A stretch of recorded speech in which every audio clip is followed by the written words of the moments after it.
If I married today and my husband moved into my house, if we divorce in 5 years, will I have to give him 50% of my house? It's a great question. The answer will likely scare you and drive you nuts, but it's a great question. Divorce court is, in many respects, the Wild West. No matter what jurisdiction you may find yourself in, the law on the books is not necessarily what controls the rulings of every judge. Many judges color outside the lines. Some do because of an honest mistake. Others do because they are ignorant of the law, and still others do because they consider themselves a law unto themselves. So, if you married today, if your husband moved into your house that you owned before marriage, lived with you in that house for 5 years, and then you divorced, could the court award your husband 50% of the ownership value of your house? Sure. Does that mean the court's ruling complied with the law? Well, not necessarily. But remember, if the court makes a ruling that does not comport with the law, that ruling is still binding on you and enforceable against you unless you appeal it or move to have the defective or erroneous order set aside. Now, I realize that what you really want to know is the law in Utah on this subject, regardless of whether a mistaken, foolish, or arrogant judge might not follow the applicable law. So, let's start with the explanation in the case of Thorup versus Thorup, decided by the Utah Court of Appeals on July 5, 2024. The citation for this case is 24 UT App 93 if you want to look it up. I'm quoting from the decision without including all the citations in the decision itself. Marital property ordinarily includes all property acquired during the marriage, whenever obtained and from whatever source derived. Separate property, on the other hand, includes each spouse's premarital property, that is, property owned by one spouse prior to the marriage, as well as gifts and inheritances received by a spouse during the marriage. See also the decision in the case of Mortensen versus Mortensen, decided by the Utah Supreme Court in 1988, stating that courts should generally award property acquired by one spouse by gift and inheritance during the marriage to that spouse. Property determined to be part of the marital estate will be divided equitably and, presumptively, equally between the divorcing spouses. The presumption is that marital property will be divided equally, but separate property will not be divided at all and will generally be awarded, together with any appreciation or enhancement of its value, to the spouse whose separate property it is. Equity generally requires that each party retain the separate property he or she brought into the marriage, including any appreciation thereof. Now here's the important part. In some situations, however, property that begins as one spouse's separate property can lose its separate identity and become part of the marital estate.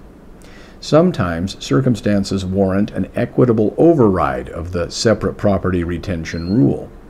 Our case law has identified 3 such situations. One, where separate property has been commingled into the marital estate. 2, where the other spouse has, by his or her efforts or expense, contributed to the enhancement, maintenance, or protection of that property, thereby acquiring an equitable interest in it. And 3, in extraordinary situations where equity so demands. First, with regard to commingling. One rather obvious situation in which commingling occurs is where one spouse has contributed all or part of the property to the marital estate with the intent that it become joint property.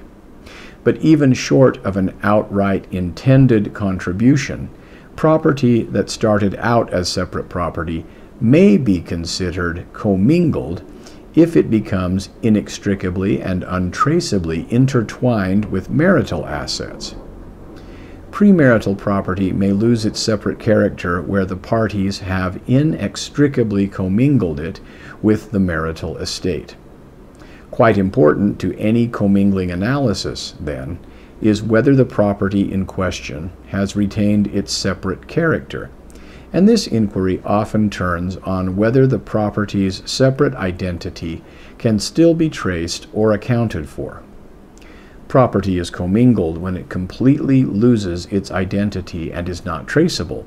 Indeed, in one case, the relevant question was whether the property at issue became so commingled that it could not be segregated from the marital estate, and it had not, because the marital and premarital interests were reasonably capable of being determined, and it was still possible to trace and separately identify the separate property. Thus, separate property will be considered commingled when it has been mixed in with marital assets to such a degree that it is no longer reasonably possible to distinguish between the separate and marital property. On the other hand, if the marital and premarital interests are still reasonably capable of being traced and identified, then the separate property retains its separate nature and will not be considered commingled. Second, under the contribution exception, a spouse's separate property may be subject to equitable distribution when the other spouse has, by his or her efforts or expense, contributed to the enhancement, maintenance, or protection of that property, thereby acquiring an equitable interest in it. This exception may be satisfied when one spouse brings assets into the marriage and the other spouse's prudent investment of those assets substantially increases their value, or when marital funds are expended or marital debt is incurred for the benefit of one spouse's separate property. Under such circumstances, one spouse's effort or investment may render the other spouse's underlying asset, its appreciated value, or some portion thereof subject to equitable distribution. Third, there exists a catch-all exception for situations not covered by either of the first two exceptions, in which extraordinary circumstances warrant a departure from the presumptive rule. This exception is rarely applied. We have stated that the bar for establishing an extraordinary situation is high, traditionally requiring that invasion of a spouse's separate property is the only way to achieve equity. Okay, that's the Thorup case. And it's worth knowing this about Utah law from the appellate case of Stonehawker versus Stonehawker, which was decided by the Utah Court of Appeals on January 10, 2008. The citation to this case is 2008 UT App 11. I'm quoting from the decision without including all the citations in the decision itself. 1. Property and debt distribution. In Utah, marital property is ordinarily divided equally between the divorcing spouses, and separate property, which may include premarital assets, inheritances, or similar assets, will be awarded to the acquiring spouse. See also Utah Code section 30-3-51. Now that code section has changed, but that's what it was at the time of the decision.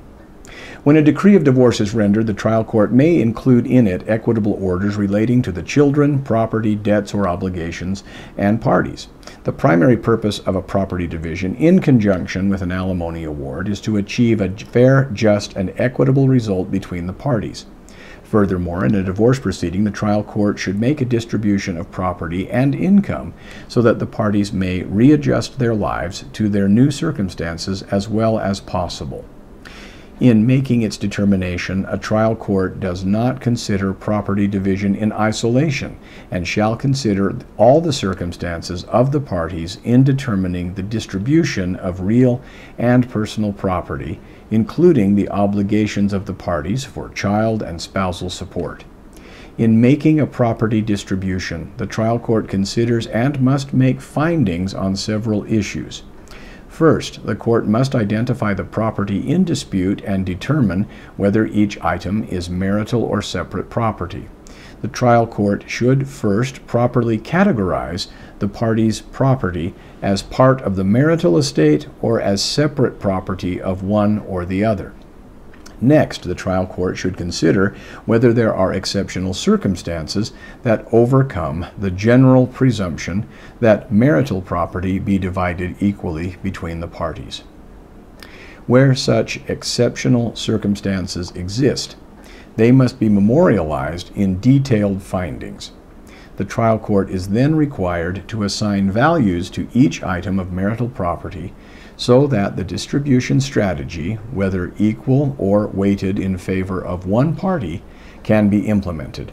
Finally, the court must distribute the items of marital property in a manner consistent with that distribution strategy, with a view toward allowing each party to go forward with his or her separate life.